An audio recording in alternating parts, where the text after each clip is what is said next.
already out of breath running on the fucking stairs. Yeah. You're really out of breath. You went downstairs. Joe Biden fall. I saw that where they needed to help him get up. Mm-hmm. Yeah. All right. I gotta adjust this mic. I'm OCD about this shit.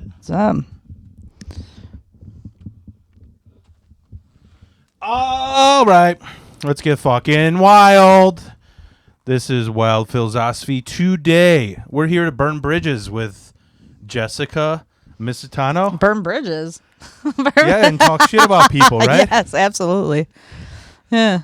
Where do you want to start? I don't know. Let's see. So I always start with do you got any crazy shit that happened the past 2 weeks that you wanna riff about? You want to talk about?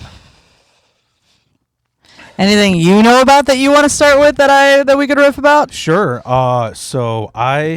This is the most fucking Polish shit in the world because every comedian has an Uber joke talking about how like they're a fucking failure because they work for Uber. Yeah. I just got fired from Uber. So that's the lowest. What did you do? Fraudulent documents. That's what it was. Fraudulent fucking that's getting wild. Are you not from here? Like what's going on? So this is why it's so fucking Polish, just because you know when a child gets C on their like test or something, and they just fucking scribble over it to get an A. Mm-hmm. Uber has this bullshit thing called a vehicle inspection. It's a complete fucking scam because you know when you get an oil change or like anything, a fucking maintenance, like you got to make an appointment. Vehicle inspection, you're just like, do I need an appointment? And they're like, no, just come in. They just look at your car for 3 seconds. All right, and sign off a clipboard, and it's fucking $20. So I just didn't want to spend $20, so I turned that 2022 year into 2023 by scribbling over it. And they're like, yeah, this is fraud. You're fired. You can't do this. And I'm like, it's the mechanic's fault. They did it. Yeah. And they're like, it's the mechanic did this. And like, we called them. He's been fired for a year. I'm like, yeah, probably because he's been doing this shit. And so, it's great. It's great that you played that off. You even after you were called out, you still leaned into it. Yeah. I would have done the same thing. Because I'm like, you just gotta stick to the fucking story. Like that's what you gotta. Here, sorry, I'm just still. Yeah, to be a good liar, you just gotta lie your way out of it, and eventually over time you get better. Yeah. So then the other thing, I wanted to share 2 fucking stories that I remembered from my past. So I had a best friend named Ross, who's fucking. I worked with him at Jewel, and he's mentally challenged. He's one of. Why am I laughing at that? I'm waiting for the silence for you to laugh at for this fucking retard. But no, this guy was great. But what kind are we talking? He was what kind? Yeah, what species? He fucking. So the way I still haven't. He's so challenged that he never really gave me a clear answer, to be honest. But I'm being serious. Like he the way he explained it to me is, you know how like Rain Man, there's autism where it's like one side of your brain is on more than the other. So like you're a genius, but socially you're covering up your fucking ears and loud noises trigger you and all this bullshit. Yeah. So he's the opposite. He's like wait, talking to your mic real quick. What? Is it? Yeah. Okay. It's picking up. Sorry. I'm fucking. Well, you're just been doing a lot of fucking talking. If you're looking at the meter, you're like, are you even, is your mic even on? No, you just haven't shut the fuck up for the past 3 minutes. Yeah. So this guy told me that, he is the opposite of Rain Man. So like, he has like a fucking 6th grade education level, but when he, like when he tries to learn, like when he's socially, he rages. He fucking drinks 24 beers and goes to concerts with me and shit. And he's funny as fuck because people they're just like the funniest moment I had with him. I was at a party, and there's this typical like activist punk goth chick. She's like, you hang out with him because you're laughing at him. I'm like, no, I hang out with him because he's a fucking person and I treat him like a person. And he's like, oh, can I say one thing? Can I say one thing? He's like, why don't you let him speak? And he just walks up to her. He's like, I just gotta say, you've got some beautiful tits. she lost it. What? I've had some amazing moments with this guy. So, what the fuck was I saying? I don't know, but you need to wrap this up. Is there a point to this? Yeah. So I had a moment where we used to hang out at this fucking punk house where it was like a trap house. 3 people died from heroin, and it looked like SLC punk, just spray painted walls and shit and displays. And I remember there's the owner. So here's the way this house started was. He looked exactly, sounded, and acted like Kurt Cobain. This is this guy, Ian, from California. They moved from California to Des Plaines. The mom was like, she goes, you know what, Ian? I think I'm going to go and see if I can rekindle stuff with my husband. So she moves back, and she's like, you know what? We're doing great out here. Why don't you just have the house? And he fucking wrecked it. Ooh. Just wrecked it. I mean, it was like, I remember there's so much I could have a whole podcast just on the shit that happened there. But this particular story, so what this guy did, I don't know why. You know how like certain drunks, they just have a ritual they do? Like they'll get drunk and they just every time they get naked. or like they get drunk and every time they cry and sing country songs or some shit, Yeah. This guy, every time he got drunk, he would first try and find a reason that he's like standing up for somebody and then try to fight you. And he did that shit to me. And I just knocked his ass out. And I was with my mentally challenged. He's like, dude, that's so fucked up. Where the fuck are we going to get drunk now? Oh, what the fuck did you just do? And I'm just like, I don't fucking get it. Because the guy just shot at me for nothing. He was just like, what the fuck did you say? And I don't even know what I said. I was talking about like going to Popeyes to eat chicken or something. Yeah. And he just started fighting me. So I just one-hitter quitter him. He just made him snore. I think he was just the KFC guy. Yeah, it might have been. I think that's what it was. Yeah. And maybe he had like heartburn. He was sensitive about it. I don't know. But the next day, I call my buddy up, the mentally. I'm like, so we going to Ian's? He's like, are you fucking crazy? You just beat that guy's ass. I'm like, he doesn't remember it. Who gives a shit? Let's just go. He's like, you're the craziest motherfucker I know. So anyways, that's one thing I remember. I don't know what the other fucking story was, but what I was going to ask is, so like, I don't even know if anybody ever asked you this on PAX. Like, what made you get started in comedy? I know this is the stereotypical gay shit that people interview, but like, what made you get started? I think a breakup with my ex-boyfriend. I was living in Florida, and then he cheated on me, and then I moved back home. And yeah, were you from Florida? Or you raised? I lived there. I moved there when I was 21. And you were born in Chicago? Not in Chicago, Illinois. Okay. But I'm like from out in the suburbs. But yeah, okay. I moved out there when I was 21. I met this guy, and we were together for like 5 years. And yeah, after that happened, I moved back home. Oh, that was a disaster too.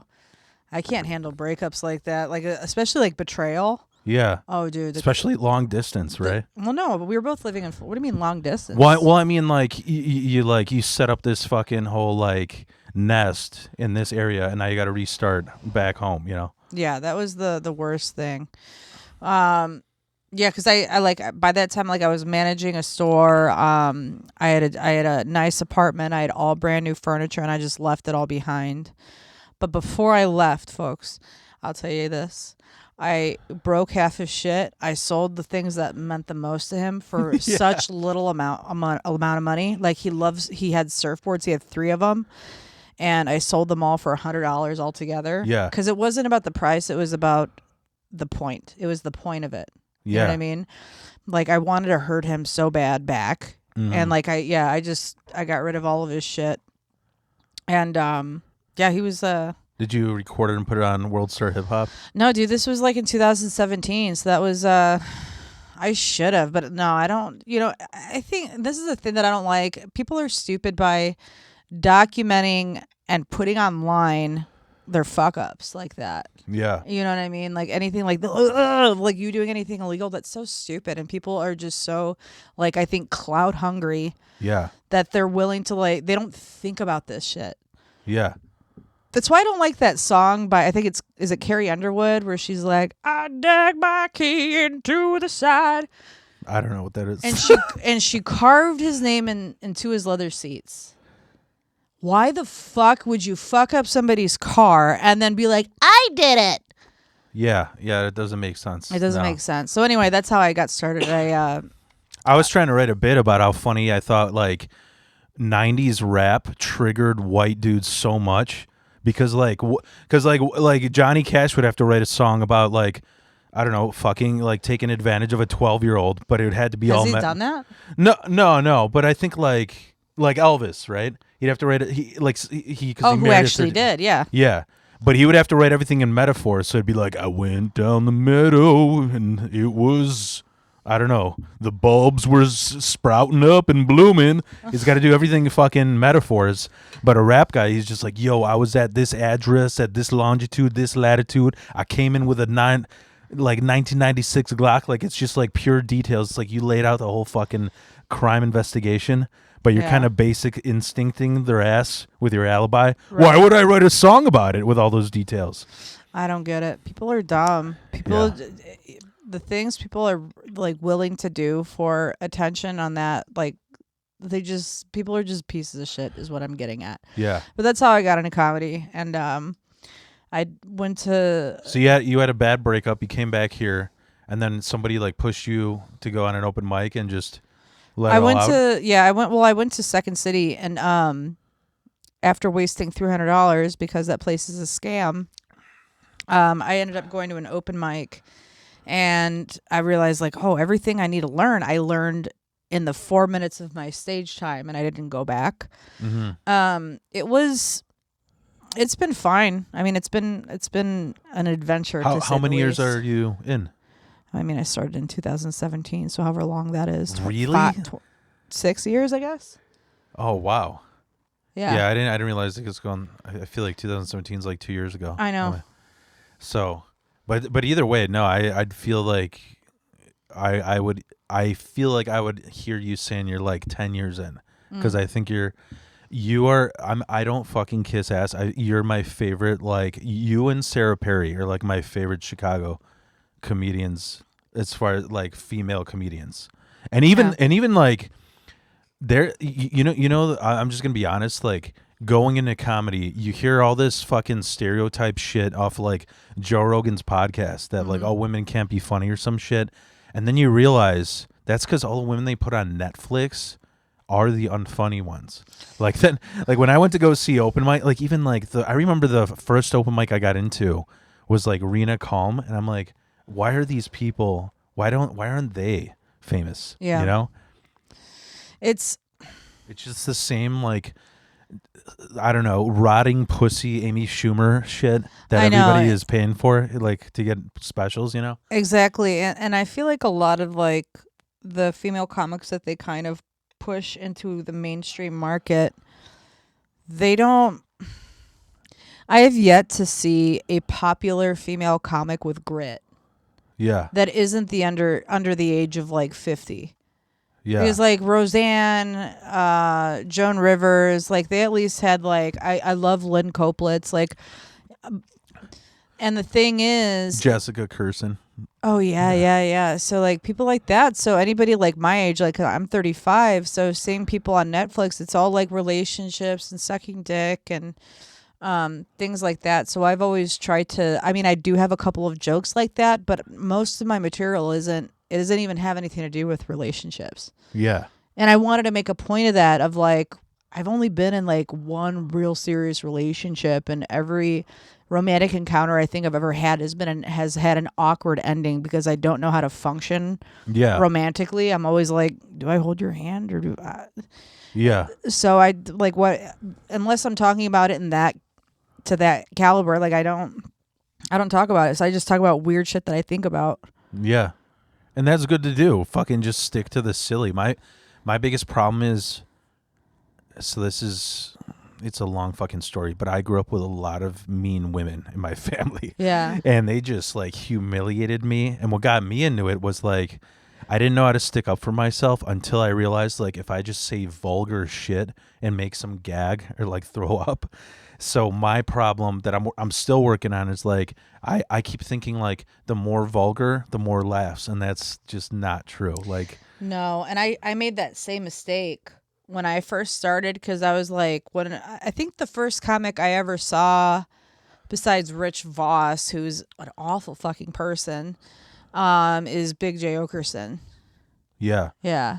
You were. That's what I was gonna ask too, because you told me a while back that he sent you a dick pic. Is that true? Yeah, dude, and that was before I did comedy. I think it was like 2000. I didn't know if you wanted to mention it out here. Oh, I don't care. He's. I'm guarantee you, I'm not the only one that has it, and it was like an above angled dick shot too. It was not flattering. His penis was. It was like a drone took the picture. Yeah, yeah, dude. Yeah. Well, he's huge. He's like what 6'5", 6'6", or something. So it makes Was it a chode? Be honest. Yeah. Did it look like a dog, Red Rocket? That's how I imagine him being. No, it was just like kind of stubby. I mean, yeah. I love the guy. It was just it kind of caught me by surprise and how that happened. Mm-hmm. I was working for this I was a publicist that worked with this other guy who worked with celebrities, or at least that's what he told him, like had to convince himself. Yeah. He's dead now, thankfully, but he got tickets for Big J Okerson and then had an interview with him, and me and Jay hung out, and he asked if I had weed, and I had went and got weed out of the car. And then at the end, he like ran after me as I was leaving. He's like, "Man, it was great meeting you." We exchanged numbers. And then like we're just kind of, I think he texted me or I texted. I don't know who texted who first. It's been so long, but I was kind of like instigating it, and because he's suddenly turned sexual because I was like, yeah, let me know when you're here again. I just thought it was cool that I had like a famous person that I look up to, like I had a connection with that person. Yeah. And then it quickly turned like really sexual on his end. Like he was just like, you should come back to my hotel. Like. Me and my girlfriend love to play and things like that. I'm just like, what the fuck? And I was already on my way home. I'm not fucking going over there. But I was like, feel free to send a dick pic if you'd like. I didn't think he would be serious, but like he did. Yeah. And he's like, yeah, if you send one back. I'm like, sure. I'm fucking going to do that. But yeah, he sent one. And it caused a huge argument between me and my boyfriend. Because like I saw the picture and I was like, oh, and I like deleted it and I like went to sleep and I woke up to my boyfriend like throwing shit around the room. Oh man. Yeah. It wasn't the one that you said you had a big breakup with, right? Yeah, it was. Oh God. Yeah, it was. Fuck. It was. No, Big J's cool. I met him at when he was at Comedy on State, and I just like because of how like when you listen to podcasts daily, you feel like you're friends with that person. The more I listen to him, I realize he's just like.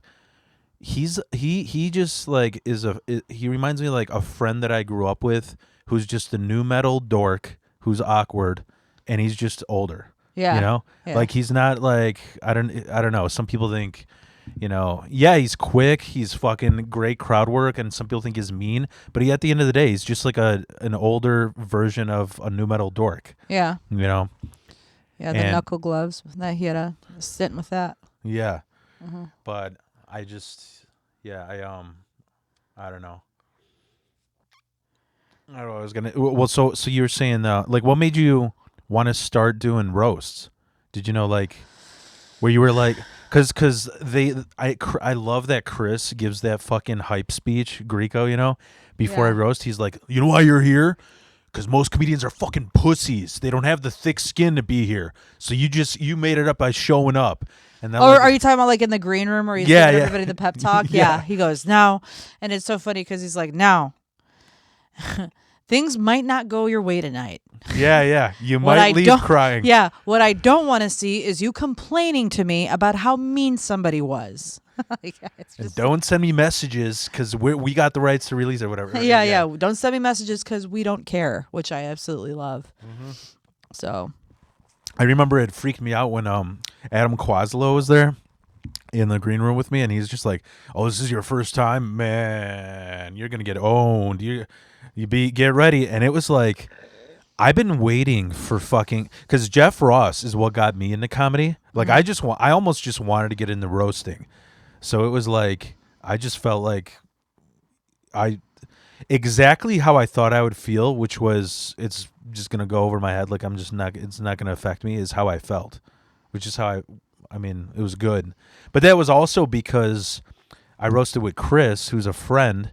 So it was like, you roast with somebody who you fucking hate, you're gonna leave that place feeling like shit. But I didn't care that, you know. Yeah, I think especially for your first roast too, you kind of just because I've only done like 8 or 9 of these at this point, so.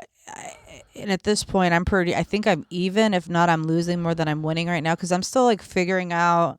Because as you probably know, it's like a whole different voice. Yeah. It's like a whole different game. Like the way for writing it, it's just punchline, punchline, punchline, punchline, hit, hit, hit, hit. You're writing just punchlines. Yeah. So My biggest problem is like the jabs in between. You know Yeah. what I mean? Like because we're used to fucking watching like Comedy Central roasts, so you're thinking you're up there with a podium where you're like, Jess is so ba ba ba ba ba ba, and then you just hear laughs, and you're not expecting them to jab back. So that's what happened to my first, where I was just like, I'd say shit, and then I'd just awkwardly stand there, just laughing at the joke, with nothing to say. How many battles did it take you to like to win your first one? Do you think? I think I won my second one. Oh, cool. Because I didn't think I would take the loss of my first roast as bad as I did, but I was so pissed because I thought my jokes were better. Sorry, Michelle Davy, they were better. I think that for me, for a roast, I thought they meant hurtful, but what I've realized and what I've seen just from watching so many fucking roasts is it's like the quality of writing, the uniqueness, the cleverness. And I'm not saying like I'm any of those things. Like I've had a few good times when I actually like put in the effort and came up with stuff. But yeah, there's like a whole mechanism to it. There's a trick you got to use, like homonyms and pop culture references and things like that. But yeah, you just. That's another thing I had a complaint about when I roasted Amy is like people told me they're like, your fucking references, nobody knows about that shit. It would be like some really deep musical nerd reference because I was in a band for like 10 years. Yeah. Like we don't know what the fuck that means, Yeah. So, and you're like catering to a crowd that's obliterated on a Thursday night. So they're just like they're not going to think about those references, You said Amy said this? No, I did. I would say jokes that were, I guess some people were like, it's not that it's too smart, but it's too like cliche about fucking music or something. Or something that's too niche. Yeah. When that's things the word I'm are so niche that only a certain demographic of people are going to get, then you're taking a huge risk. You're taking a huge risk. So, like recently I have this just one-liner, it's really stupid, that I've been saying, and certain crowds are laughing their fucking ass off because they're old. I go, if there's any Pink Floyd fans, I don't know if you know, but if you get really high and you listen to Pink Floyd The Wall, it goes perfectly in sync with Pink Floyd The Wall, the movie. And that's obviously the fucking joke that people watch at Wizard of Oz, So they're just like, yeah, that sounds fucking retarded. What are you talking about, But some people get it because they're Pink Floyd fans, whatever. But anyways, so I mean, I don't get the jokes. So. So, but then again, like I there's a lot of shit I don't know. I'm always like, what is that? Yeah. But so you started doing. You started what was your like? What mic did you start at? Where you said like you broke up with your boyfriend and then yeah, the first mic I ever did, it was called Soapbox, and that one was run by, I want to say, Mark Laval, and there's no microphone. You're literally just standing on a crate, and you do your material. And I remember like I was talking shit at that mic because it's like a shit talk mic. It was like all the trigger warning guys. Yeah. And yeah, you stand on this soapbox and then you just start telling your jokes. I remember I talked all this shit and then I went up and I started telling jokes and nobody laughed. And I got so self-conscious I got off halfway through. Yeah. But then like I always tell new comics, because when you do this for a while, people come up and they ask you advice, like they'll just you to the point where you just get sick of it and you start giving bad advice. Well, if you're me anyway, I just start giving the wrong advice because I don't. But you're gonna have two feelings after you get off stage. You're gonna be like, I'm glad I got that out of my system, or put me back up there. I want to do it again. Yeah. And if you have the latter, then that's how you know you're on the right track. At least like you have this. Well, let me breathe. I know I can do it better. Let me try again. Yeah. You know what I mean? So if you're not completely humiliated and you don't go back for a while, I don't know. Some people do experience it and they come back and they change their mind. But I feel like once you get that bug, once you get bit by the bug, then it's hard. It's hard to kick. Yeah. So like for me, like I was doing it pretty much nonstop, and then the pandemic, because I refused to do virtual anything. That's embarrassing. But I didn't stop at all. Even like when you're going through shit or somebody dies or you're going through a hardship or you're dealing with a breakup or you're dealing with anything in your life, like, and you're not stopping, for a lot of us, it's like therapeutic, even though they say like, don't, comedy should not be therapy, but it's like, that's how we kind of developed a sense of humor is, some people get fucked up over the things that they deal with and they use it as an excuse. Some people, you still get fucked up over it, but you know how to make a punchline out of it. Yeah. It's so fucking funny because I literally like released a video about this, like the hardest time. I think I told you about this, but you might have been drunk. So probably. But we were so the day that my mom died was, I don't even remember. It was a fucking year ago, like July. It's such a fucked situation because me and my brother had two different experiences. He was spoiled to the brim by her. She was a total cunt to me. She used to fucking tell me that I'm faking my seizures because I'm epileptic. She's like, we went to the. She's such a Polak. We went to the doctor and had an MRI, and they're like, yeah, he's epileptic. You're epileptic. Do you take medicine for it? Yeah. So if I started flipping the lights on, no, not going to do anything. I only get it in my sleep, and my trigger is just sleep deprivation or like heat, like too much fucking heat. Like I almost had a fucking seizure because it was like 100 degrees outside, and I'm like, I'm going to go on a bike ride because I'm going to burn a shit ton of calories.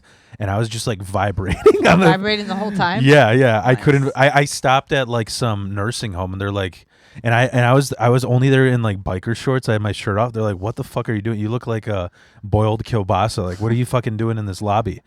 But yeah, like, no, that's some people get triggered by strobe lights. Some people get triggered by, I don't know, fucking they haven't eaten in a long time. But no, I only get it.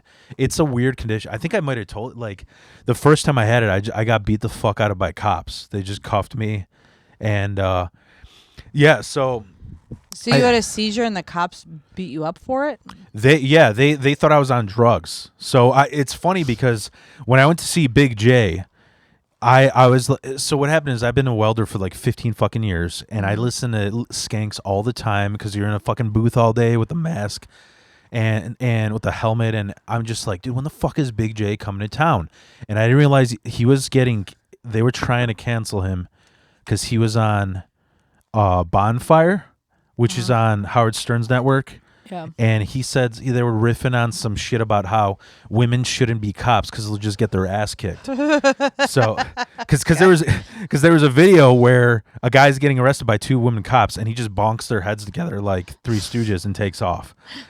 So when I went to go see him in Wisconsin, I'm like, fuck it, dude. I'm just gonna go see him in the nearest location. I just went out to Wisconsin. I wasn't used to, like a comedian now, to have to drive 2 hours away. You know, so I went out there, and sure enough, I'm like front row. He's riffing on that whole thing. He's like, how many bitch cops do you think you can take out? I'm like, I don't know, maybe 5. And it was in his dog belly, especially. He's like, if you don't do anything less than 100, I don't consider you a man. You just clothesline him across. And so I'm like, it's funny you say that. It's funny you say that. He's like, why? I'm like, and then I told him after so here's what happened. My best friend and me, I was 16. We go see Slayer and Hatebreed, and we bought one of those disgusting fucking skull, like gallon jugs, Yeah, with the red label. Yeah, and it's in like plastic. So yeah. So they tried for a while. They spruced it up. They put it in glass for a while, but yeah, but me and him were like, compete. We were like those competitive, like frenemies, competitive. So he's like, I'm gonna do 6 shots. I'm like, well, I'm gonna do 10, and then I just drank half the bottle. So I'm going to this fucking Slayer show. My head is getting rattled, probably multiple concussions in the pit, and then I'm dehydrated. And then like the next morning, all I remember is I started shaking like crazy. It felt like I remember reading a Dahmer biography where Yeah. he talks about he was squeezing a hamster slowly to death. I felt like I was getting squeezed by the hand of God, like that. And I just woke up in the hospital. My tongue is bleeding. My eyebrow is down like a baloney. I had like 14 stitches because it split open. My whole chest is bleeding because I had glass. And I just got bruises. Oh, and my 2 front teeth were broken in half. I'm like, what the fuck happened? Like, it's like you traveled through a black hole and your family's crying around you. My buddy called 911 and he's like, yo, my friends, I don't know what's happening to my friend. And they show up. And I don't know if you know what black metal is, like all that Satanist shit. So the cops came in my room and they see all these like baby doll heads with blood on them and Okay. upside down crosses and shit. So they're just like, yeah, he's He's on OD. drugs, Yeah. yeah. And then they told my friend and my mom to leave the room, and they tried to cuff me, and I wasn't. Cuff you for what? I don't know, because I was in survival mode, so I was trying to be on my side to breathe. And I guess one of the cops was a chick. She tried to cuff me, and I just speared her into my mirror. Yeah. And so that's why when Big J's like, how many chick cops can you fucking take out? I'm like, well, I took one out unconscious while having a seizure, handcuffed, Yeah. But yeah, that shit fucking yeah. But I haven't had a seizure in like 7 years because of the pills. But I think that's part of the reason why my fucking body posture is like a beer keg with legs. Yeah. Like I can't lose weight because the fucking seizure meds. But I forgot how we got on this like. Yeah, because I saw in your kitchen you got some pretty healthy stuff like laying around. Like you got like bean powder and fucking sprout pills, or you have all this healthier shit around. But yeah, medication's a motherfucker, man. Yeah, we just my wife and I we just got a dietitian because her health insurance, she works for a school. It's free to have one. This fucking dietitian. So this is how humiliating the women were in my family. They would just constantly call me fat fucking shit. So here's what's funny. You grow up in a Polish Catholic household. When people say fasting, like I remember I was talking to Amy one time. She's like, I'm like, do you want me to like get you a pizza or a beer or something? She's like, no, I'm fasting. I'm like, oh, okay. I'm like, so like for how long? She's like, well, I'm not eating anything besides like, I forgot what she said, like walnuts. I'm like, well, that ain't a fast. Because I grew up in a Polish Catholic. I'm like, I'm used to like fasting, like Moses didn't fucking eat for 40 years in a desert or some shit, Yeah. And I found out recently that that's called anorexia, not fasting. Yeah, it's not. So I mean, to say like no, thank you, I'm anorexic. So it's easier to say like I'm fasting right now. The only thing I eat are nuts. Yeah. What? Well, no. What I'm saying is like I didn't believe her that she's fasting because when I fast, I used to just not eat anything for 3 days or 4 days. Yeah. Just drink coffee. And you probably did you do it for religious reasons? No, I just did it because I thought I was fat. Yeah. And fucking like between 8th grade and freshman year, I went from 240 to 180. Yeah. Because I just fucking did football camp and I was at this school where a lot of the kids' family members were mafia guys. So they just catered Buena beef for the football team. So we just ate Italian beef and just lifted all fucking day. It was the most Jersey Shore shit in the world. Yeah. But I lost that much weight. But this dietitian, she's like, you fucked up your body because of how many years you've been having anorexic tendencies. Because I was... So, do you hear about that? You hear recently about that black cop that got shot, that young girl on the south side? She was a cop? Yeah. That's a twist. No. Yeah, she was like 2 years, she was like 2 weeks away from getting her master's to be a detective. She was like one of those miracle stories where she's like, she's from Inglewood, but she was going to be a fucking, detective. And 2 weeks away, they fucking machine gunned her. Why? Because they she arrested somebody who was a gangbanger in the neighborhood and they followed her home. Oh, so it wasn't like cop on cop crime. It was like retaliation. Yeah.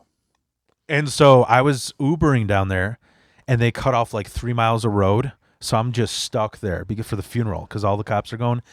And I'm like so constipated. I'm like, I'm gonna call 911 because I think I'm gonna have a heart attack, and I'm gonna be found dead in the hood. Yeah. So I talked to this dietitian that my wife recommended. He's like, they're like, you're not eating enough because you're eating one meal a day. Yeah.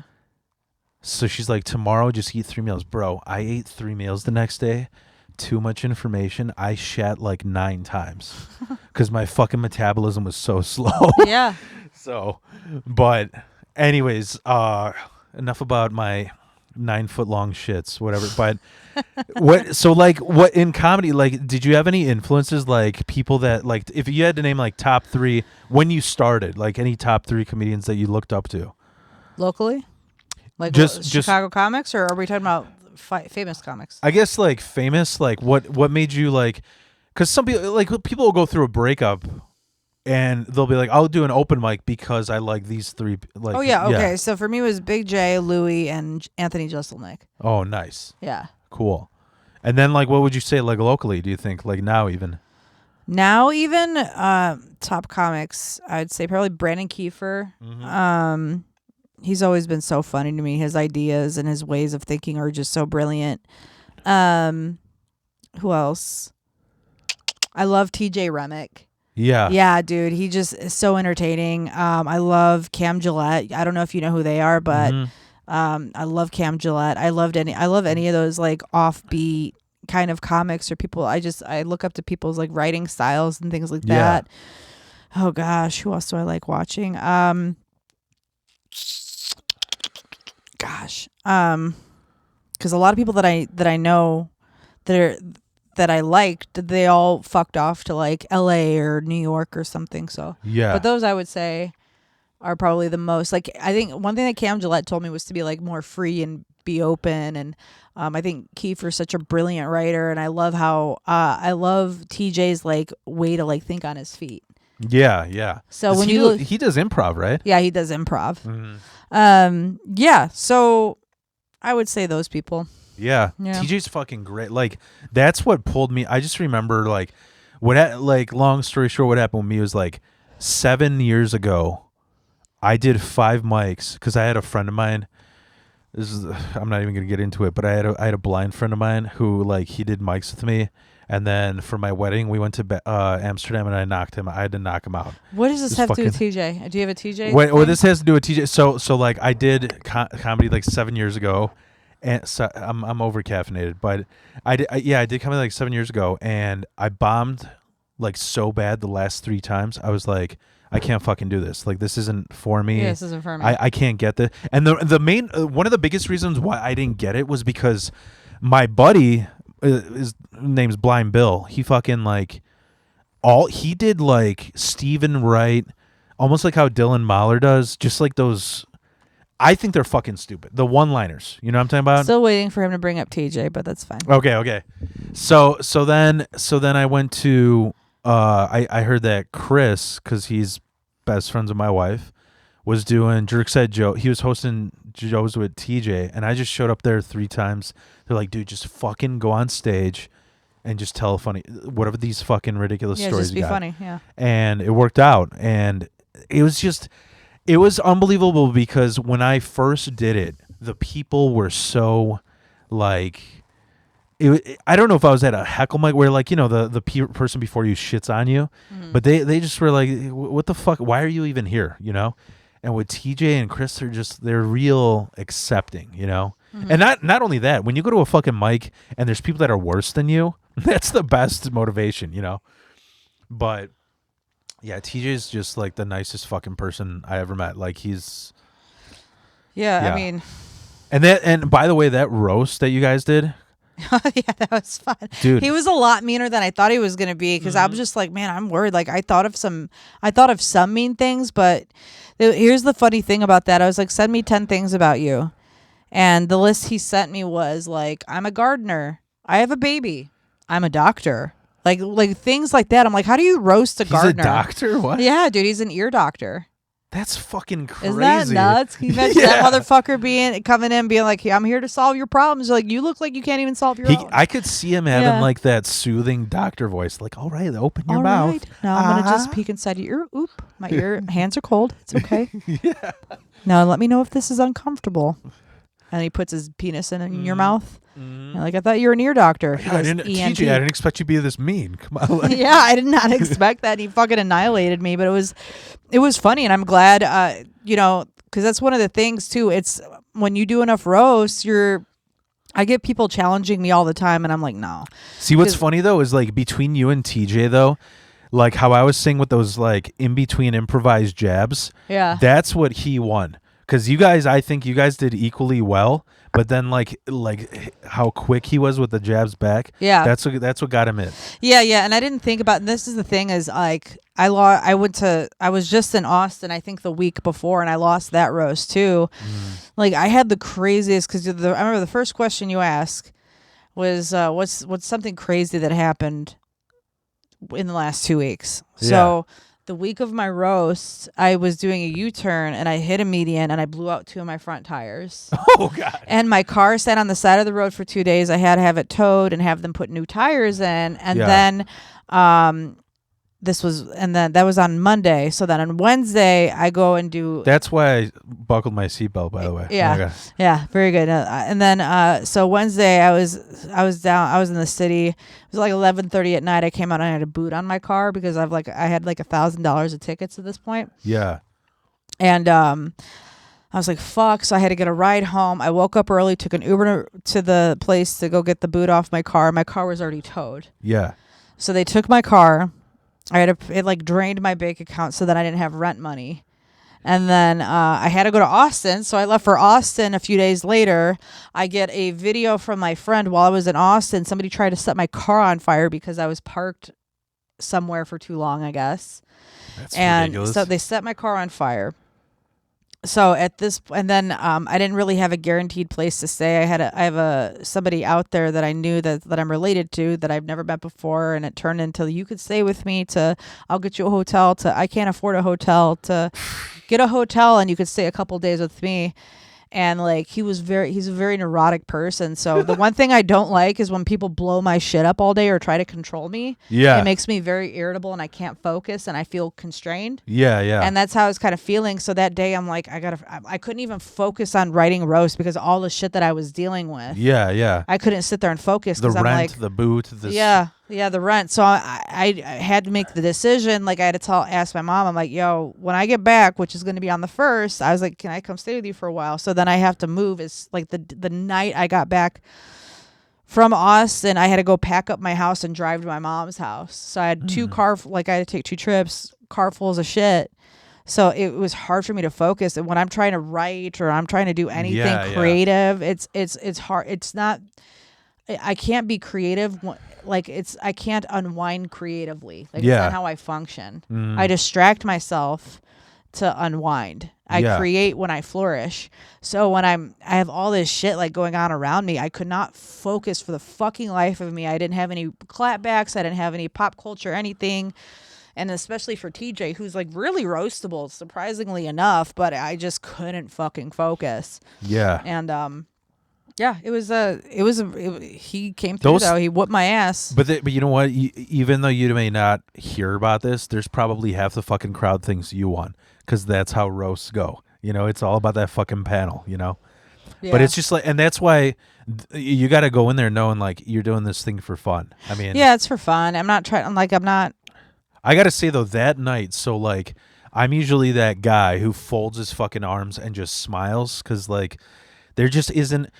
Weird shit makes me laugh my ass off. Like tragic, dark shit makes me laugh my ass off. So I've been to Mike's and it's really few where I laugh. And that fucking roast, that whole lineup at SNF, I was crying. I was wiping my eyes from fucking, and I never really seen like even the people before. I never seen KB Marion or I never seen Erica Switzer. They were fucking hilarious, you know.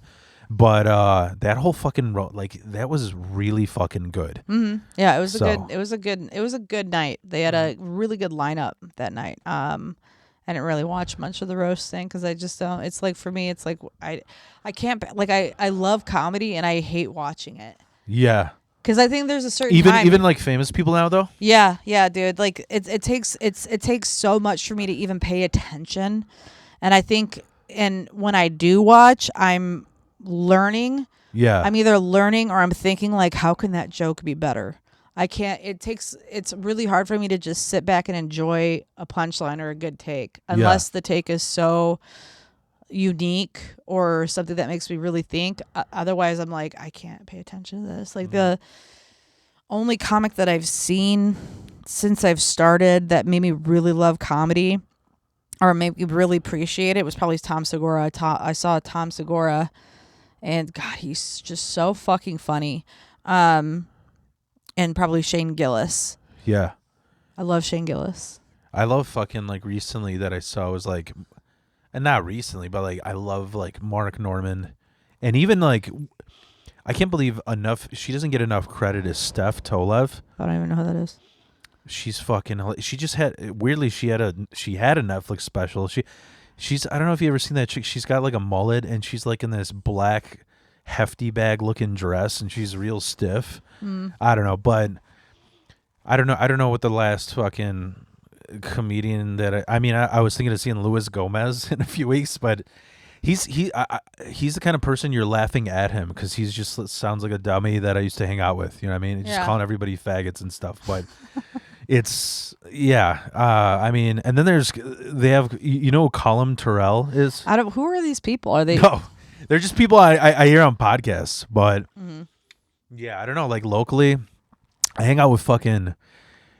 So because I'm so new, I'm still trying to like find those friends that I can like go to mics with together and hang out with. Because I just never feel like I fit in. Yeah. So it's I don't know if that's a comedian thing or if it's just me being a fucking weirdo. No. You're not the first person to say that. Like it takes a while for you to kind of enmesh yourself or find somebody that you vibe with comedically for you to be like, oh, what's up, dude? And it does take a while. Yeah, it does I think that's honestly a good thing that makes you stand out from a lot of people because you're like, well, I mean, they're fine on stage, but I can't really see myself hanging out with them because comedians like we talk about a lot about our personal lives, and if like you're going up there and you're talking about shit that I can't even relate to, then I don't really see us going out and doing things together because it sounds like you live a very different life than I do. Yeah. I actually fucking like I wanted to be. I was like, I need to find a fucking niche that I can fit into, which to me, I was like, a lot of people have been telling me you really got to dip your toes in that whole Polish thing. Because whether it's famous or local, there isn't a lot of Polish jokes. I mean, it's all dumb Polak jokes, but like, there's so many ridiculous Polish stories that I have. Yeah, I bet. It's like, this is one of the most Polish stories. I'm just going to tell you quickly. This is the most Polish fucking thing I ever heard. Can you do it in 20 seconds? I can. Okay. There's a family. They're Italian. One side's Italian, one side's Polish. So they went to go visit the Polish grandparents, and they're just sitting around a fire pit, and they're talking, whatever, and blah, blah, blah. And the grandfather, he's like, every time he's talking to him, he's like eye contact, but then he's looking behind him. And he's like, he's like, one moment, I'll be right back. And they're just talking about regular stuff, like who's going to school, just like small talk. He comes back. There's a fucking bunny distracting him behind him. So he just blew the motherfucker away with a shotgun. Just right there in the fire pit, you know? And I'm like, yeah, that sounds... That's a very Polish thing to do. Yeah. Yeah. Well, yeah. And then the other thing that I was like, I want to dip into is like, maybe like metalhead shit, but nobody can relate to that stuff. Nobody really. Rap is like the most popular music now with like young kids and stuff. Yeah, but you know like that's the thing though with metal is there's a lot of things, like everyone knows what metal is. Yeah.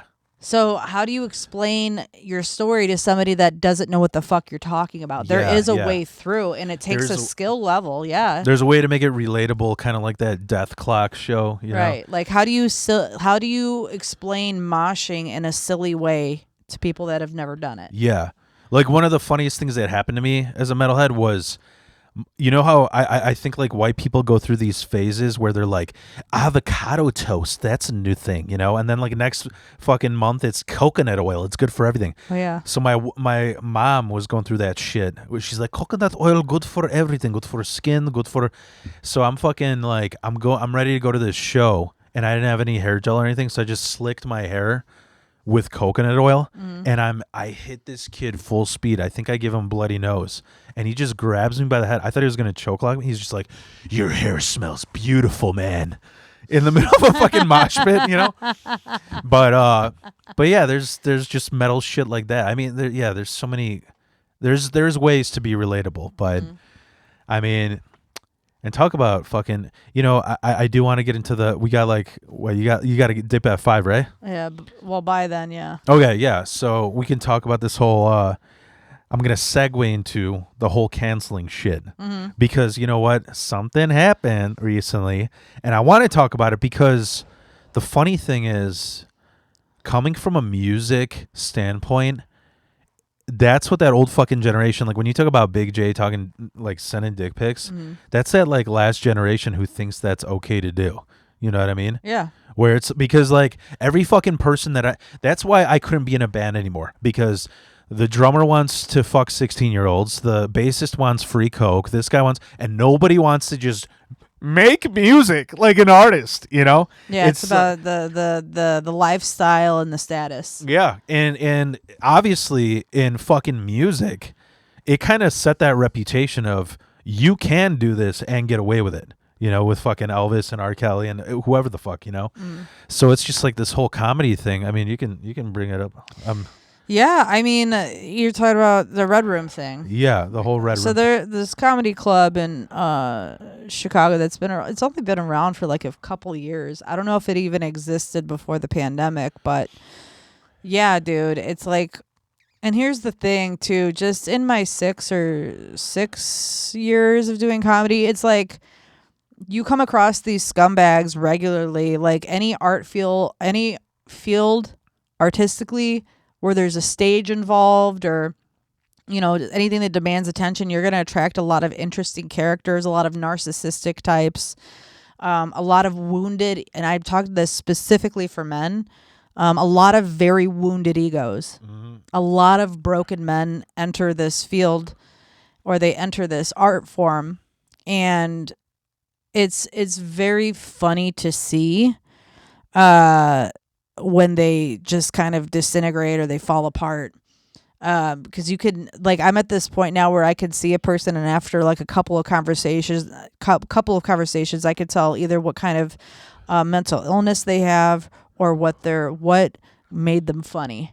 Yeah. You know what I mean? Like, somebody was bullied. Oh, that person was bullied for their speech impediment. Oh, that person's very unfortunate looking. That's why they were bullied. That person's really fat. That's why they were bullied. That person was heavily molested. That's why they're. And I always find people that tell a lot of sex jokes, or a Thank lot you of for like. describing me. Yeah. I didn't want to call it out, but yeah, heavily molested. Yeah. Yeah, it's just so this, you know. And the one thing I think that when people follow me on social media, or just something that I know, like my friends know that, like, oh, don't tell Jess anything. She'll fucking tell everybody. And it's like, yeah, especially if you do something shitty. Yeah. You know what I mean? Don't tell me, because I have this issue with like not keeping people's like shitty secrets. And I'm very like open myself. Yeah. And you know what's funny is people like I don't mean to interrupt you, but people who are really open, because I could feel that. You could just feel that there's something weird. But people who are really open, I would say like you and me, motherfuckers get intimidated by that, because they're like, they either get intimidated or they get like envious, where like they could fucking talk about anything, stick by it, make it funny, and it's just fucking the Teflon Don. You know what I mean? Yeah. Like because there's either self-canceling or self-redeeming, you know? And so it's just like, and you got these people who are creeps pretending to be something, yeah. you know, Yeah. when you don't know what like is really going behind the scenes. Yeah. Yeah, 100%. So it's like, so we've like this whole thing with Red, it's not the first time. It's like every few years you hear about a certain name and then you're like, okay, I'm gonna watch out for him, especially especially among women. And I think that's the dumbest thing about men. I don't respect your end of the species, by the way. Is like women talk to each other. We give each other heads up about everything. Yeah. Like if we see you're on a flyer and we know we've had a bad experience, we're gonna be like, low key, just so you know that person's a weirdo. Okay, cool. Thanks for giving me the heads up. And so, like, women talk to each other. I've known, I don't care, Khalil. I've known, like, everybody knows he's a fucking scumbag, and you're gonna have those opportunistic scumbag types that come through, and they're not even. It's not even about being a great comedian. I don't think. It's almost like that person doesn't even give a fuck about comedy, because if they gave a fuck about comedy, they will watch themselves and recognize they don't have the punchlines to back up for their creepiness. Yeah. Like, you got to be funny as fuck for somebody to be like, yeah, sure, pull your dick out and jerk off in front of me, or like, or sure, yeah, or a level of attractiveness. If you're funny, if you're not funny or attractive, come on. You would let Matt Rife do it. Right? Probably, do you know what I mean? But there's a difference, because I'm attracted to that person. So you're if somebody says you're really attractive or just making, then it's different. Yeah, there is a difference. But if you're throwing it out there in a I'm gonna cross the line any fucking way I can because I don't care, and you're being rejected and you still do it, and it gets around enough people to where they don't even want to step inside your fucking club because of how you act, then that's an issue. Yeah, and I guess what I gotta say is, like, like I said, Khalil booked my first show, and from my experience, I never seen or experienced any fucked up shit. Well, you're not his type. And I know exactly. I'm not his type, because I never. That's exactly it. Yeah, I never experienced, like, he's never been a weirdo towards me, but when I was producing a show, he fucking cornered me, and I was like, I don't really produce for the show, even though I did. Then he pulled out his calendar. It's like I felt it on that aspect. So in a sexual or romantic, any sort of way, I can easily see that. Yeah, and I realized, like, when you're saying, like, this person probably doesn't even give a fuck about comedy, like, I realized he was very dove deep into the fucking, like, he wanted. It's the stereotypical Indian thing, but it's just like the business aspect, where it's just like you're kind of like. You're trying to be that producer. I guess what I'm trying to say is, like, even at Red Room, usually the host, you don't want to say, like, they're gonna be the funniest person, but they're the one who rives that crowd up, and it's just seemed weird sometimes. Like, this guy's running the show because he's trying to run a business here. Yeah. You know what I mean? Like, he's not regularly. I mean, I don't want to be fucking an asshole, but it's just like, where else would people let him host? You know what I mean? If nowhere. There's a reason why. You know what I mean? Yeah. Did you hear about any of these fucking like what are these stories that to be honest, I respect Giovanni Diaz for jumping on that shit, because I guess he's gonna have him on the podcast. Oh, really? On Lobo Den, yeah. Because I immediately, like, I'm a podcast whore, bro.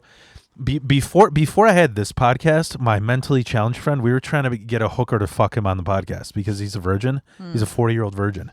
And then we're like, "Oh, you two, I'm gonna whore out for podcast views." So I wanted to get fucking Anthony and Khalil to debate it out on here, but it would be uncomfortable. Somebody's gonna throw a mic at the other person or some shit. I don't think they would do that shit. But it's just funny to me that, like, you get all these right-wing dudes who like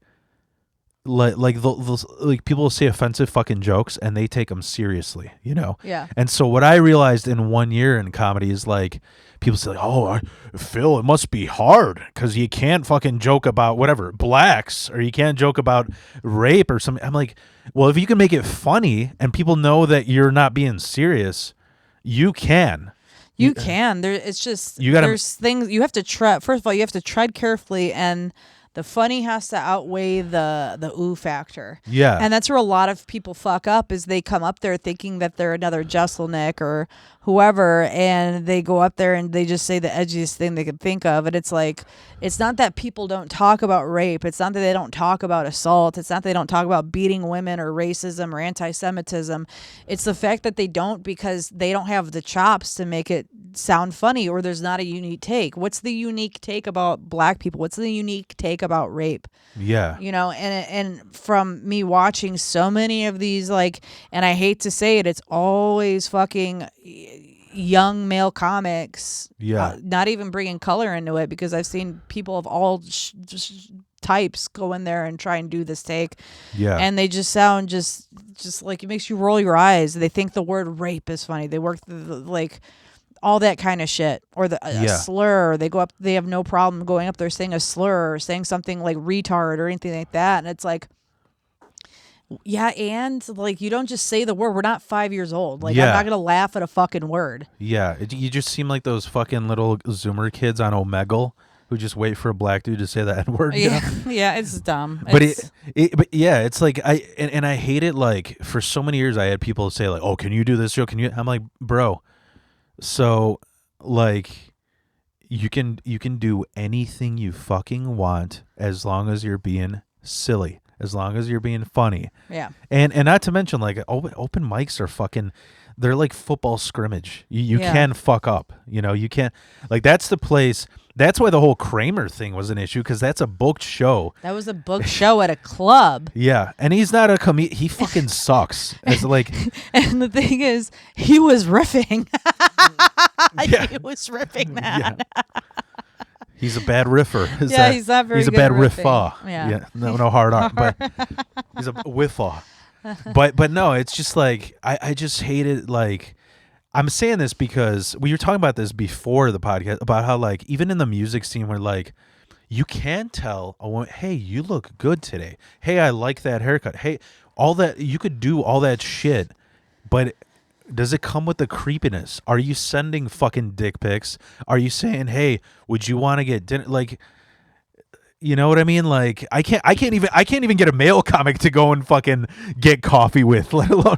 So it's like, you can't, they make it seem like all the guys that are creeps make it seem like you're about to bang some chick and you have to pull out a consent form. You know what I mean? Yeah, and it's not that. It's like, you're bad. Like, first of all, you don't You're you don't hiding have something. you don't have any fucking game.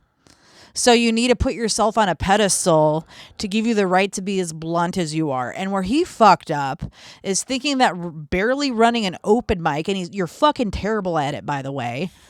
That's why you had other people hosting it for you half the time. And by the way, can I just say, you were a goddamn nightmare, apparently, to everybody that has hosted for you. I'm just the primer. I'm just priming her. Yeah, She's dude. saying Here's the thing: is like, I've heard about this stupid piece of shit for an extended period of time, and about how the thing, like, and people were just like, I remember like this last week, people were like, man, you should have been canceled with them for the things that you say. Here's the thing is, like, yeah, I make race jokes, I make all, gay jokes, all that stuff. That isn't, you know what I mean? I don't mean the shit that I'm saying. Yeah. There's a fucking difference. And the thing is, you have this wounded, broken, fucking fragile ego of a man who's barely 5'6". His hair's thinning. He's not funny. He tells these horrible jokes that don't have a fucking punchline in sight. He just says disgusting things sexually that he claims he's done with women, which nobody fucking believes he's done on a live human being. So he's out here digging up our unless you're out here digging up our fucking grandmas and violating their goddamn bodies, there's no way in hell anybody would consensually let you come on their face.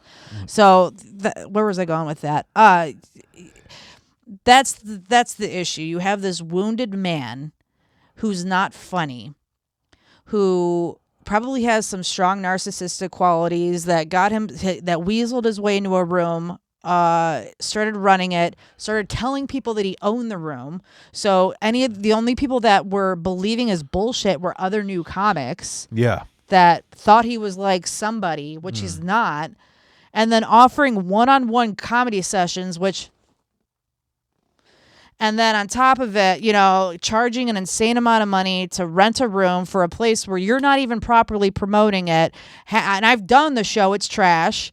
Like that's the thing is I don't give a fuck about this person. Like you have to Yeah. respect somebody to a degree to be shocked. The fact that this person was called out, and then the day that I put it in my story about being marked safe from being harassed from Yeah. Khalil, and having 20 fucking women say I've had some of them say he made me stop doing comedy for a couple months. I don't visit that room anymore. He harassed me in the green room. And after I left, I didn't even close out my tab. I just canceled my credit card. To that level of making a woman uncomfortable, because I've had men put me in uncomfortable situations and I can exist in the same room and just avoid them. To make people not visit your establishment based on the way that you treated them, Yeah. that to me, that is unacceptable fucking behavior, dude.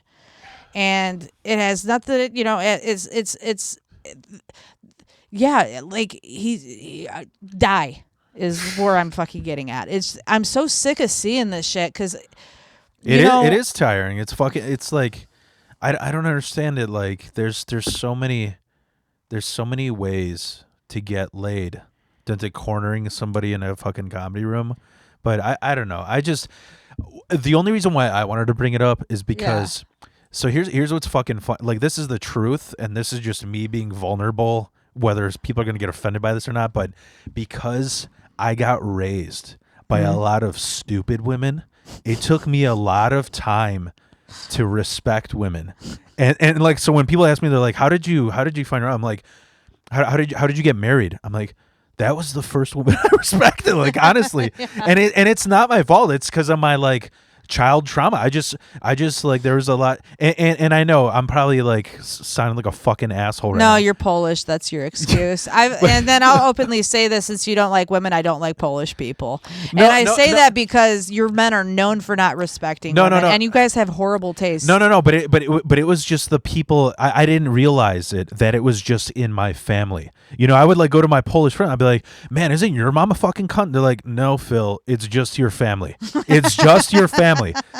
And then and then I would go to like try to go out with high school, like going out. I'm like, "Oh man, is this girl like that?" And I'm like, "No, dude, these are just the fucking people in your cursed Polish witch family, Yeah. and that's and the other reason why I became biased was because I was that 1% of I got accused of rape, and You did? yeah, and she ended up it was the most Well, what'd you do? Why did she accuse you of rape? it was the most what's the word like rare of a situation that could ever fucking happen. Here's what happened. I had a friend. I'm not gonna. I don't want to out them because she's embarrassed that she accused me of it because she was going through some shit and she was full. She admitted that she was full of shit. She admitted to her friend that she was full of shit. What happened is I had this friend. We'll call her friend A, who I was best friends with, and this friend A, I actually wanted to go out with her and stuff, but then we realized we could just be better friends. I started hanging out with friend A. Her best friend, which is friend B, started flirting with me, and I heard all this bullshit that she's a moocher. She kind of like will hang out with guys with no panties and then get them to buy dinner, get her to get weed, all this shit, and then just ghost them. Queen. She ended up like really liking me, and then I ended up we ended up banging. And I thought like, so here's the thing is like at that time I was hanging out with this group of, like I said, this fucking punk trap house where you just meet once a week, right? I was working a fucking 70-hour. See, you do this thing where you get off course. Just get to the rape. Okay. I'll get to the rape. Okay. So no, what happened is the friend A, she actually got raped as a child and went to therapy for it. So when this friend B realized that I wasn't talking to her as much because I was working, she started telling people that I raped because she wanted me to. Were you just not as into her after you guys had sex? Yeah, I was. It wasn't that I wasn't into her. It was that this house that we hung out at, all of these hardcore punk people, fucking Liberty Spikes and shit, they went there every day of the week to get wasted. I had a welding job, so I went there every weekend. So I had sex with this girl. 7 days later, they're like, "Yo, did you fucking rape this chick?" because we're gonna beat the fuck out of you. Right? I'm like, no. I'm like, I thought we just had like a one night stand. And so what ended up happening is she ended up fucking admitting to, and here's the funny part, like, because this is just a toxic you don't fucking, you don't accuse somebody of that, you know what I mean? You're gonna go to jail Yeah. and shit. So you know what's fucking funny is how my way to defending is I actually did do it. no. She had she looked like a model on the outside, but cause I don't know if it was because she's Greek, she had the hairiest asshole. And Nice. so every time somebody asked me, "Hey, did you rape B?" I'd be like, "Oh, you mean tarantula ass?" I just started calling her tarantula, and it spread. Like, just everybody started calling her tarantula, and eventually she, like, not only, I mean immediately that week her friend told me, she's like, "Yeah, she's gonna accuse you of rape." And I know that you wouldn't do it, and I know that she even told me, like, I'm gonna get this man to go out with me by accusing. It's like, how the fuck, like, what an angle to have. I'm gonna make this guy fall in love with me by accusing him of rape. So but the funny part is, 2 years later, I run into her at a party, and she had this new boyfriend. The boyfriend's like, "Yo, can I talk to you in the room?" He's like, "Yeah." I go, "I just want you to know, she got laser hair removal on her asshole, so she's not tarantula ass." I'm like, "Thank you for the fucking asshole update." But the point that I'm making is, because I got accused of that, when all the Me Too stuff came out, I was like, I had this horrible ignorant bias Yeah. because of this one fucked up person. And she's not even a fucked up person. She just, like, was young and stupid. Like, she just made the. You know what's crazy is, a month after she accused me, she came to my house. My mom's like, "Yo, this rape bitch is over," like, and I'm like, "What?" She came over and in, like, a schoolgirl outfit with no underwear. She's like, "Here's your apology," spreading, like, wanting me to fuck her. I'm like, "Are you kidding me? Like, that's your, like, you're gonna just accuse me again, you know?" Yeah. But the point is, that's one, you know what I mean? It's like when people have bad fucking situations with cops. Not all cops are cunts. Yeah, but all it takes is one bad experience to Yeah. be like, all of them suck. And so going into comedy, that's the bias that I had. Yeah, like, yeah. hearing that it's hard for women, now I know how fucking hard it is. Yeah. Especially, like, the funny thing that I found out too with comedy is, like, you don't really get, at least from my 1 year experience, you don't really get canceled for, like, race jokes unless you're putting a Kramer race jokes, or it's usually just you're being really fucked up to women. It's usually that, you know. Yeah. And the thing is, like, I understand her mentality. I'm not excusing it. What I get from that is she sounds like she's got issues. Mhm. So when somebody has sex with somebody and the dynamic between you changes, that tells me that she probably didn't really want to have sex and did it because she liked you.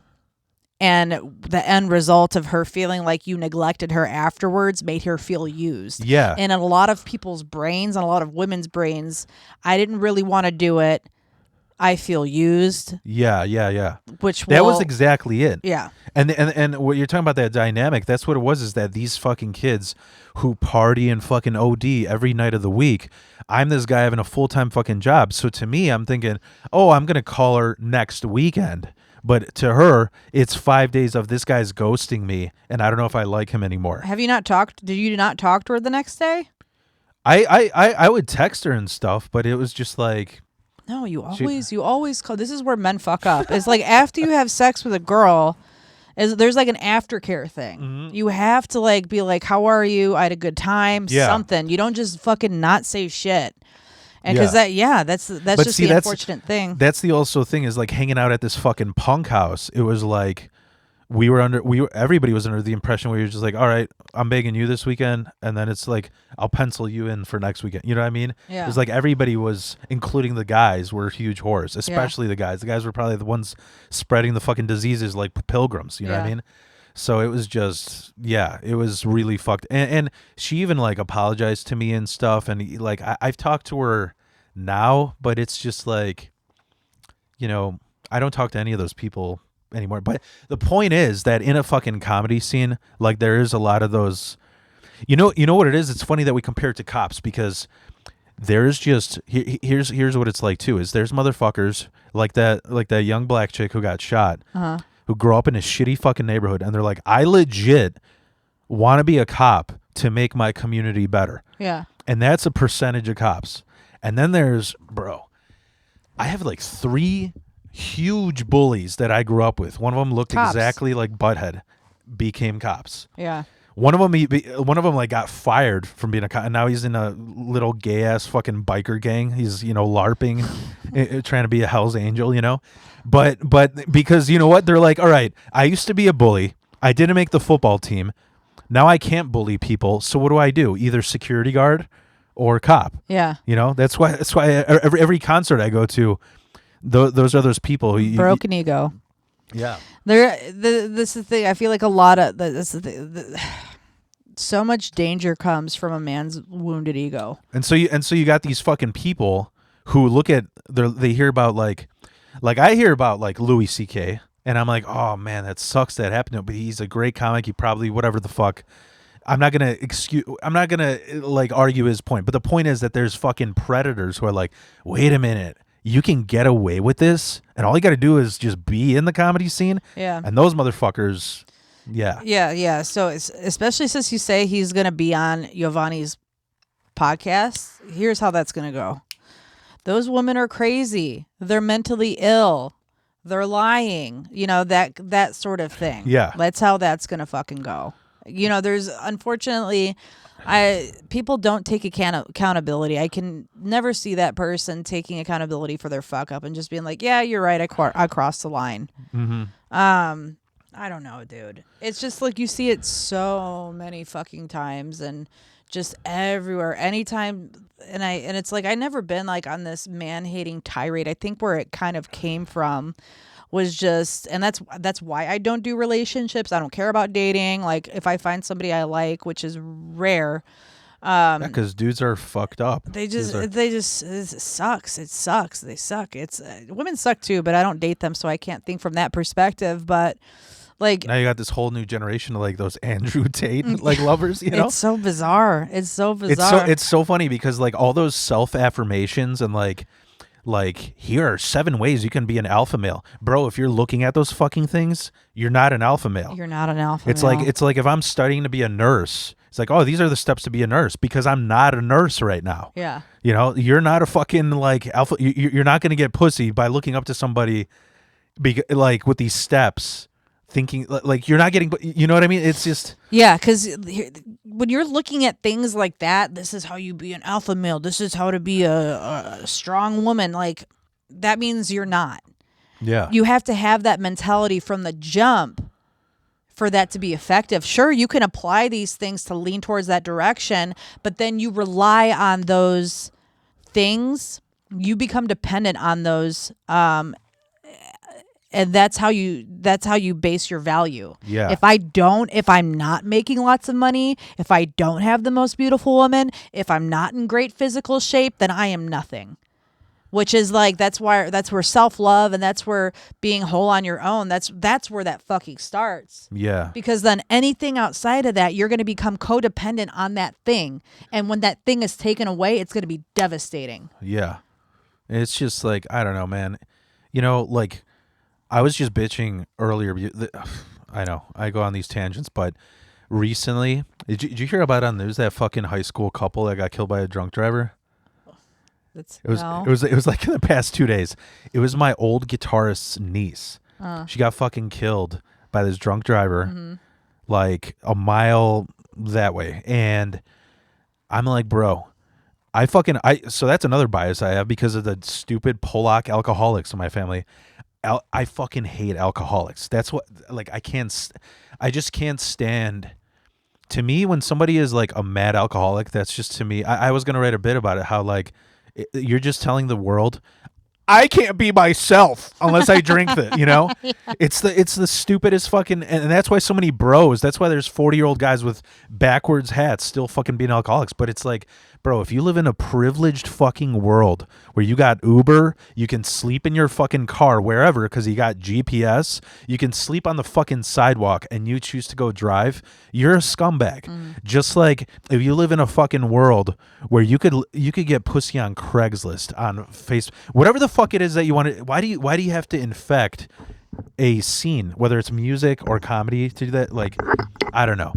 I don't know what the fuck Khalil did. Like I said, I don't know what he did, and I don't know if that's, I don't know what he's going to talk about. I don't know what the fuck. It doesn't matter. He's irrelevant. Yeah, it's just He's been doing comedy a lot longer than he deserves. But the only thing. So I had the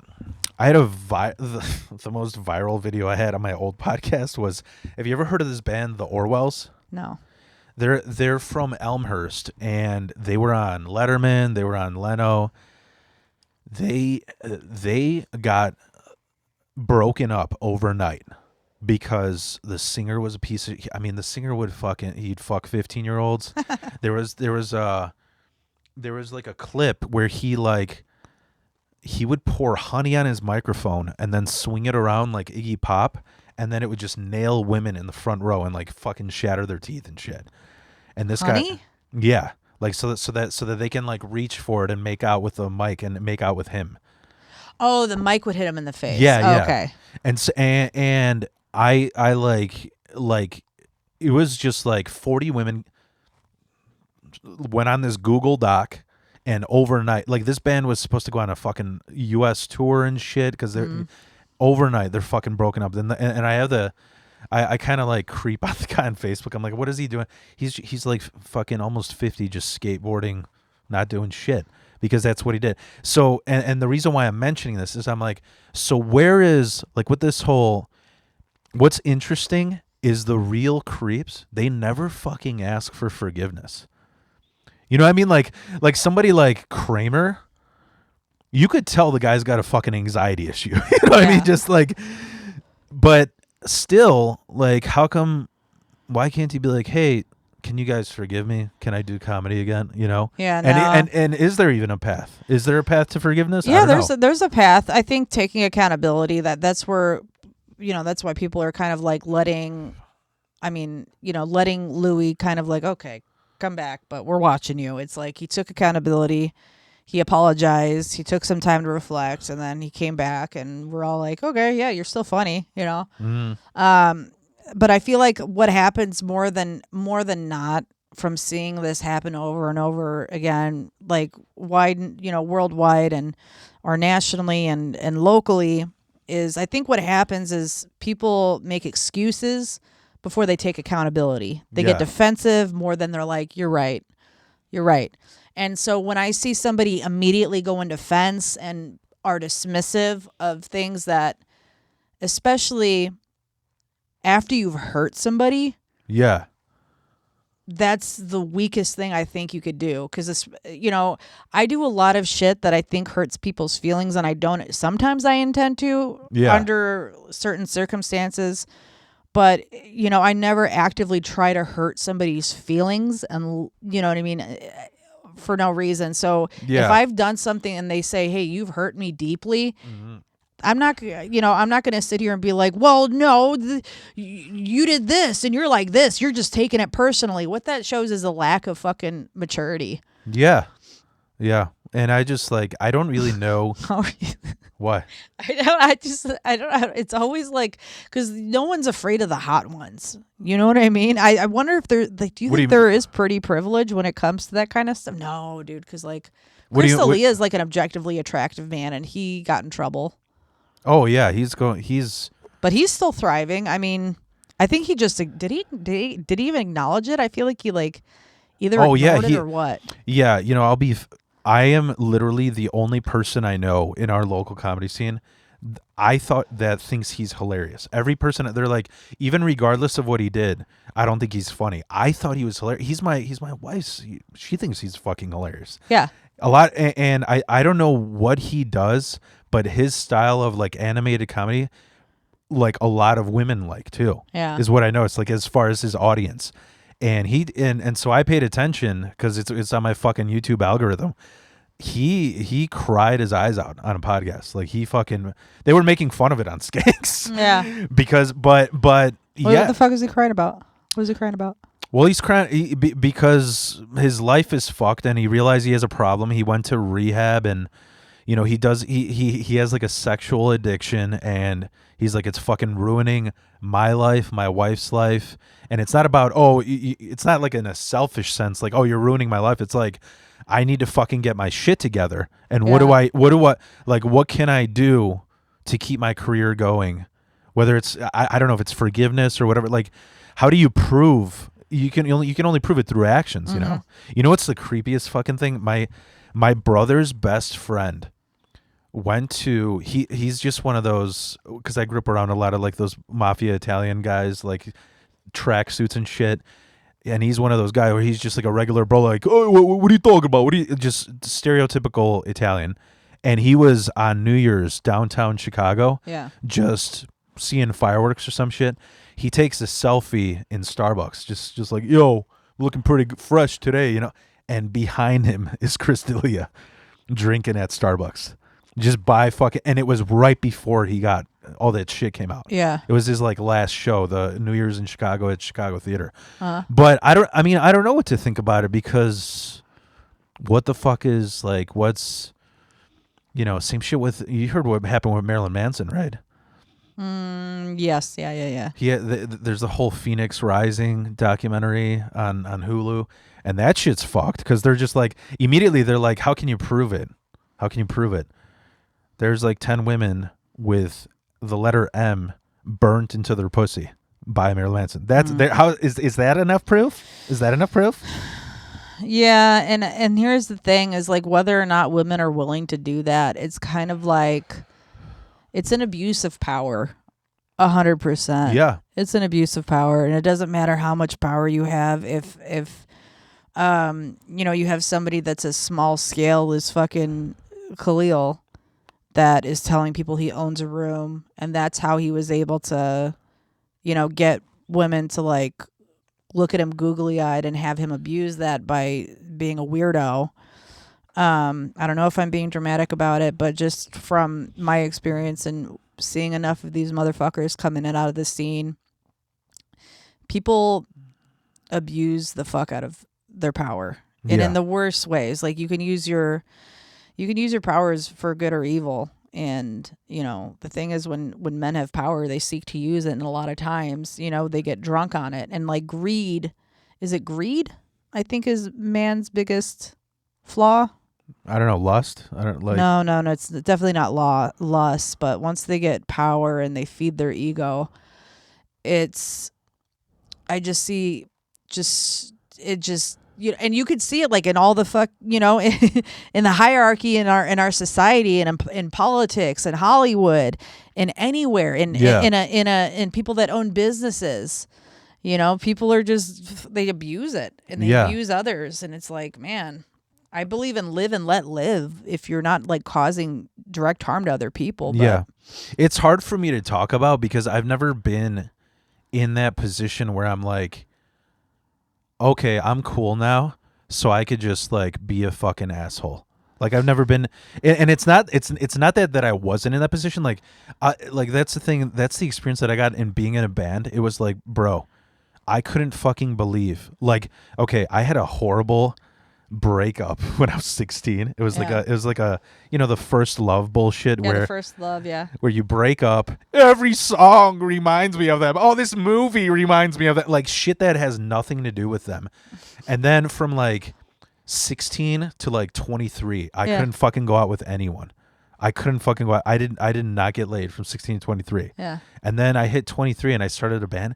You put a guitar in your hand and just I just started getting nonstop new girlfriend every week. And it was like, but I was never in a position of like, well, let's see if I can get away with this. Well, let's see if I can get away with that. Like it's fucking weird. Like it's something that I can't relate to. It's something that I don't know, man. It's fucking like you see dudes like, dosing some girl's drink because they want to bang her, but you don't see a dude like, I'm gonna dose this motherfucker's drink in this business meeting so that he signs this paper. You know what I mean? Like it's always after sex when sex is so readily available. I feel like I don't know. It's fucking weird. It's weird. I can't really.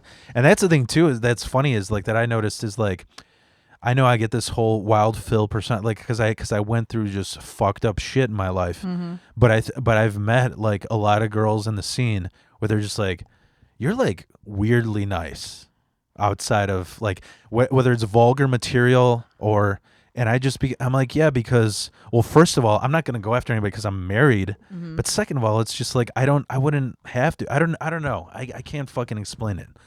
I can't fucking explain it. It's but like I said, what is that's the weird. What's the fucking path to forgiveness for some shit like that? And and the reason why the people who are creeps don't go that route is because they know they're gonna do it again.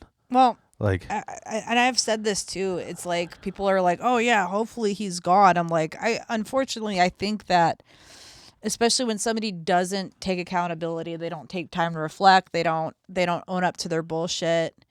They just get better camouflage. yeah, They know what doesn't work. yeah, So they're going to they'll slip away into another scene or they'll just get more power. That's just that. How do you get forgiven?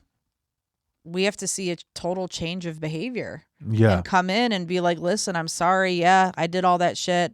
I didn't realize what I was doing and how it was affecting other people. I will be mindful in the future. I'm going to do my best. And if anybody sees anything or if I, hurt anybody, please do say something because I don't like that that's how I'm being perceived. I don't like what I did. I think that it's so touchy. And I think it also because there is just some flat out unforgivable shit. yeah, There is flat out unforgivable shit. And some people just have to sit with that. I don't think what he did was unforgivable.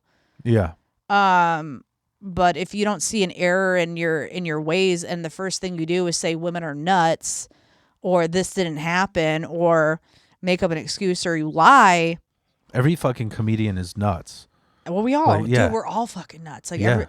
like you have to be nuts to be a good comedian. I feel like I don't Yeah. care who you are. People would tell me like, "Oh, John Mulaney isn't nuts. He's like this sweet little fucking nerd." Didn't you just talk about how he was in rehab for meth? Yeah. You know, like that's Wait, who?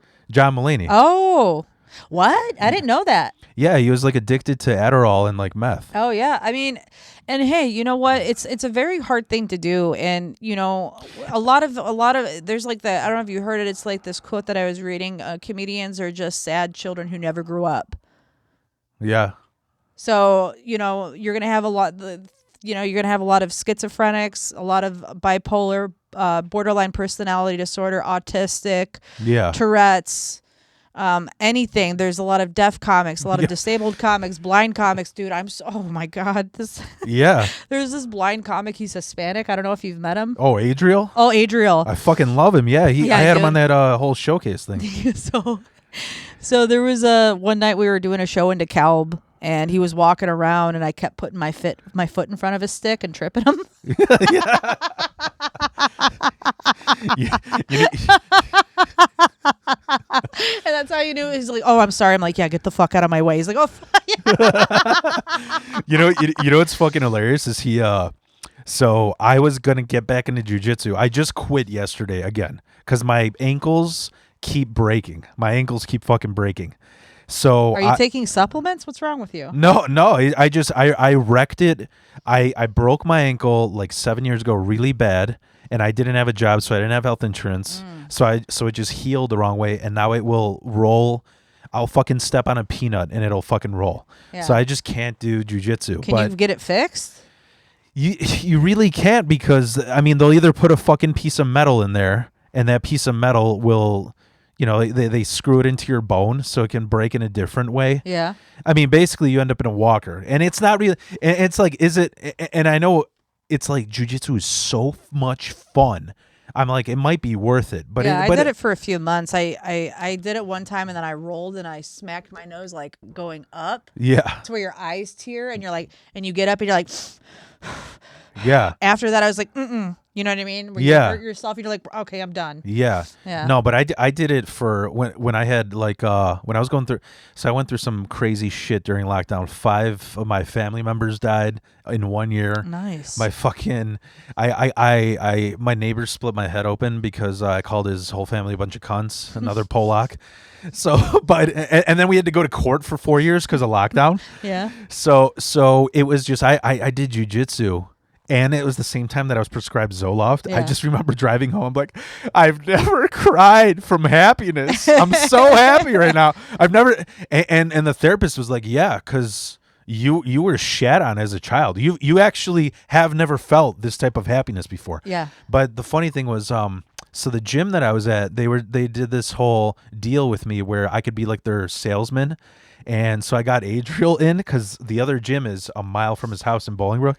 So they fucking set him up to do jujitsu, and because he's blind, he's just beating the shit out of like children and women, because they're just standing. They told me they're like the first day they're just like, who do we pair him up with? You know, we don't know what the fuck to do. But yeah, Adriel's fucking great. I love him because I also love him because he's one of the people like we have a similar, I guess, edgy type of humor. You know, but That's what I like about him, especially I feel like the more obvious your flaw is, the better the better sense of humor you have to have about it. If Yeah. you go up there and you whine because somebody makes fun of your disability or they say something about you, it's like you kind of have to have thick skin because of it. So the fact that I can trip Adriel and he's not like about it, like that makes me like him so much. And it's not like I'm gonna do that. Well, I probably will do it every time I see him because it's just funny. It's Yeah, funny. yeah. I don't know why it is. I'm such a fucking bully. I'm such a piece of shit.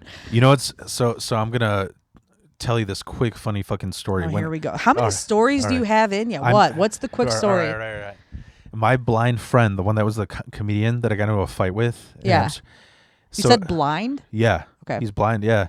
Him and my other friend, the reason why we went to Amsterdam because they were like, instead of a stupid fucking typical bachelor party in some Rivers Casino hotel with a toothless hooker, you know, they're like, let's just go to Amsterdam. I'm like, I don't want to fucking go, but if you guys are paying, we'll go. Anyways, 2 weeks before we go to Amsterdam, the blind dude had a stroke because he he just eats like shit, and anyways, so we got into a fight, and I'm like, what are we gonna do? We got 4 more days here, so we better party the fuck out because we got to get our money's worth. Like, so we go to this fucking what we thought was this. So this is how this day goes. We're gonna go to this strip club, right? And we're just gonna have fun, right? We start taking edibles. It should have taken 14 minutes to walk there.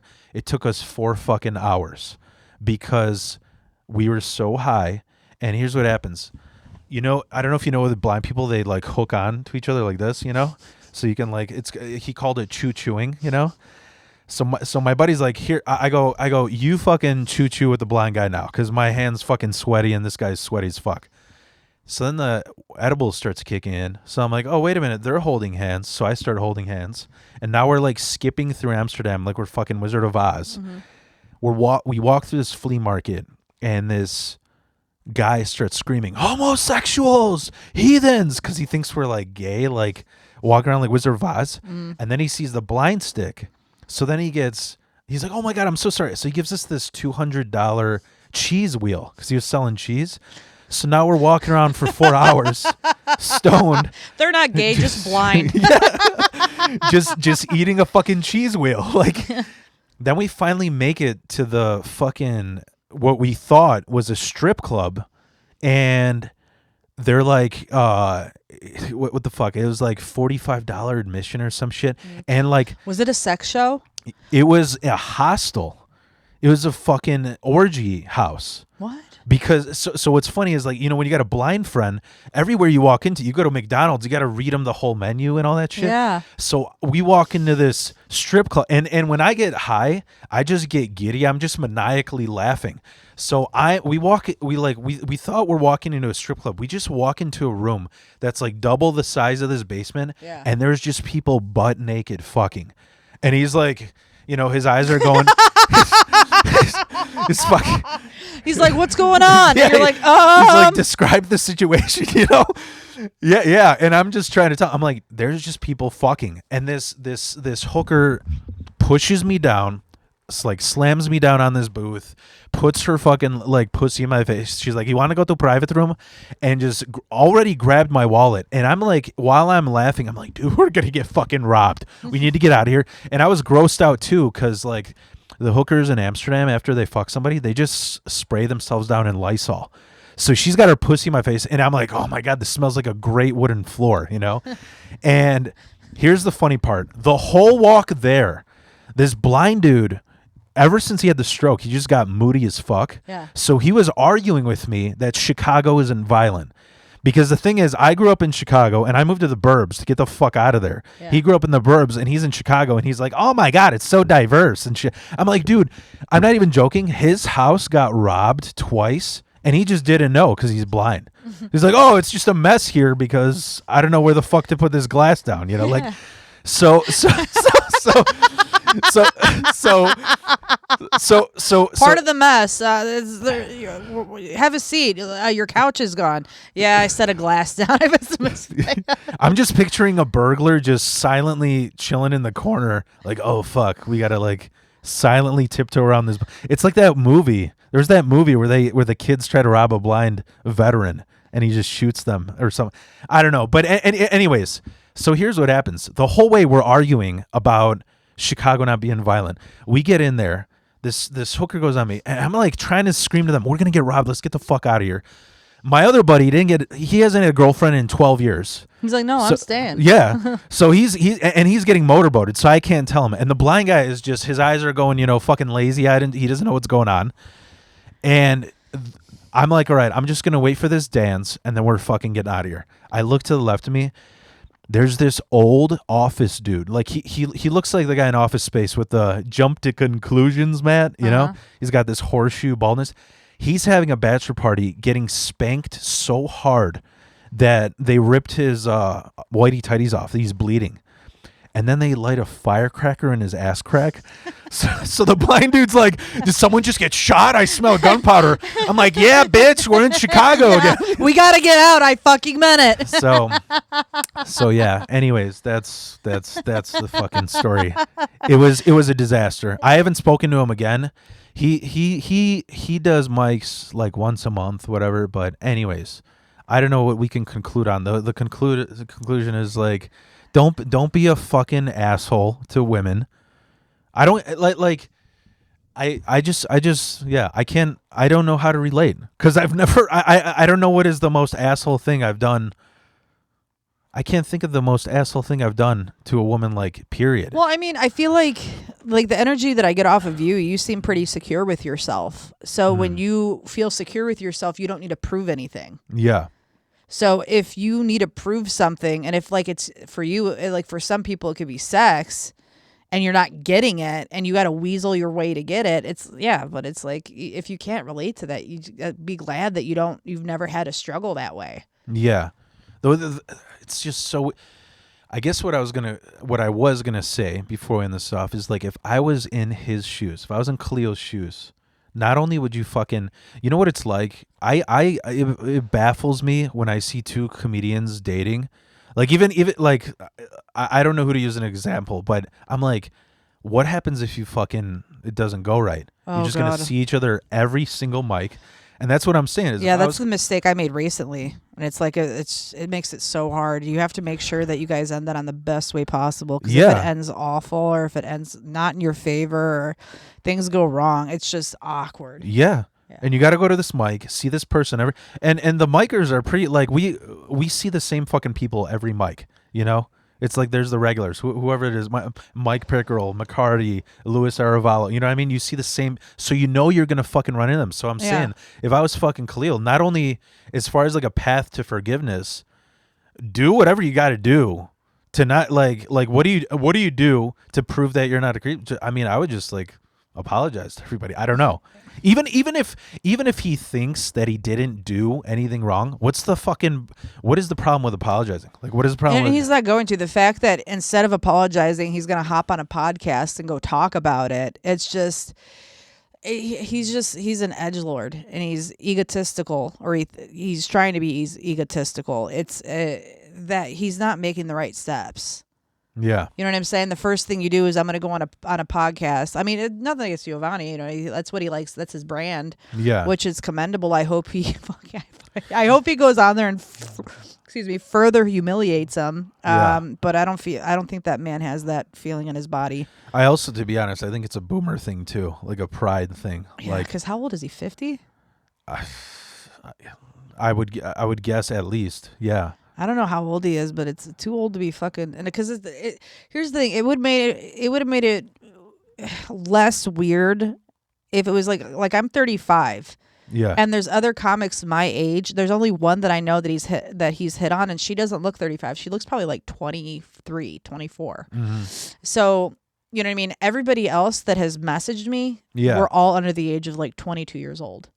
The youngest being 19. The youngest being 19, and I've had like 15 to 20 women message me.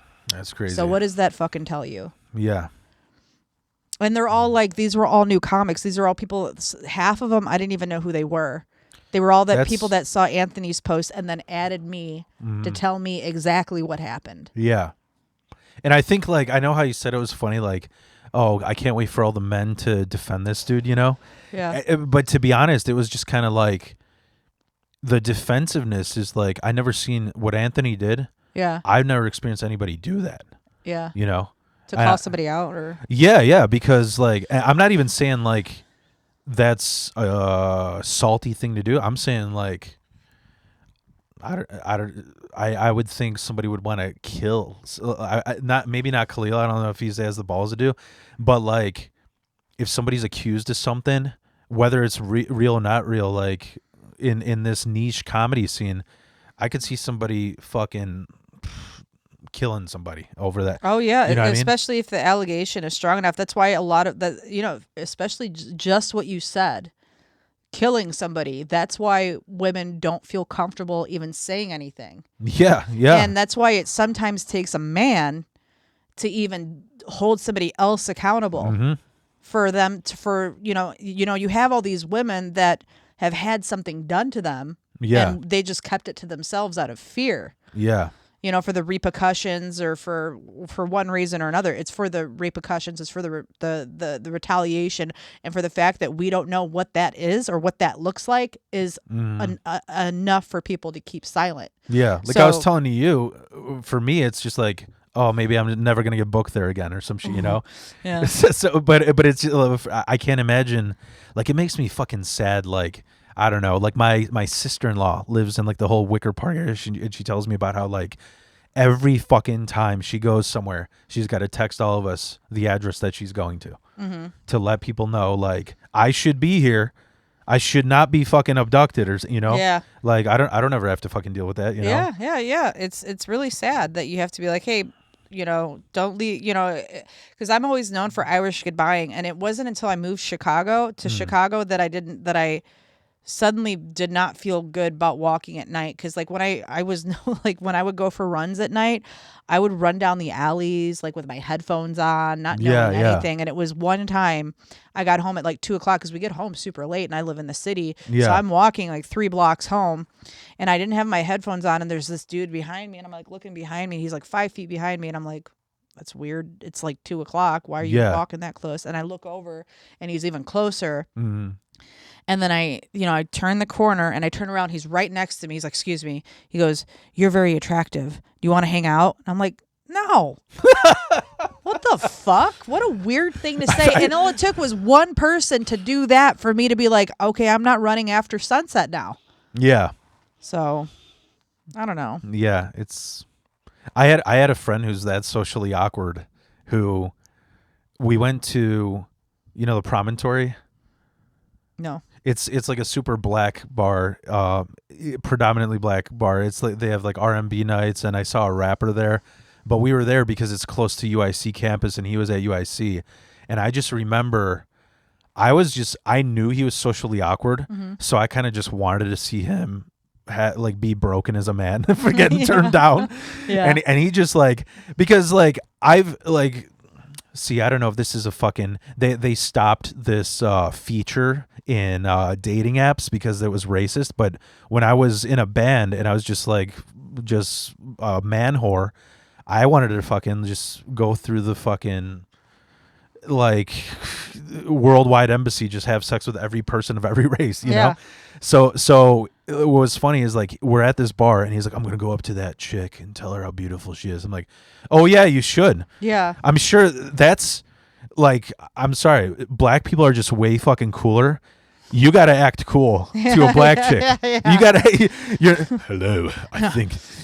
I just wanted to tell you you're very beautiful. Read her a Shakespearean poem. You know? Yeah. So that's what he did. And he got backhanded so bad that he was just, first he's like, Is that what he actually said, though? Did you hear him say you're really beautiful, or did he fumble that and fucking say something weird? No. He just went up to her and he's like, I just want to let you know you're beautiful. That's all he said. And then he just stood there, like, because I'm pretty sure he's on the autistic spectrum, but he just stood there. And so she backhanded him. And then we're in the car and he's in that moment where, you know, like when dudes, their lips are trembling because they're about to cry, but they don't want to. And he's like, man, I almost had a shot. And he's like, his ego, this is how creepy dudes are. His ego, he's like, it's nothing that you would ever do. And I'm like, what's nothing that I would ever do? He's like, you'd never have a shot with a black girl. I'm like, I went out with like 3 black girls. So what do you fucking do? And then that's when he started crying. It was so fucking. He's the guy. By the way, he's the guy that I knocked out in Amsterdam. Oh, okay. Because he fucking, it is the long story, but he just started knocking shit over in Amsterdam and get like banging on people's he gets emotional drunk. And I'm like, dude, I'm not going to be in an Amsterdam prison when I'm supposed to be getting married. And he's like, oh, you want to fight? And then I just hit him once and he fell asleep crying. Yeah, so, you're like, I'm not doing this. So it probably was less hard or as hard as that black woman slapped him. So maybe he got flashbacks, you know, like, but anyways, I don't know. Is there anything else you want to, and I mean, I'm going to have you on the showcase. What is it? Not July, but what's after July? August, right? Mm-hmm. I'll have you on the showcase. It'll be fun. Yeah, I think so. I warned you that it's the shittiest of showcases. Oh, I've been on some really bad showcases, so yeah, I need to be humbled. It's my old neighborhood where I grew up. It's all old mob guys. Oh, Italian people? Yeah, Those yeah. are my people. And they so from our last showcase, the update is no rape or fucking dead bodies jokes. That's the Damn it. Yeah.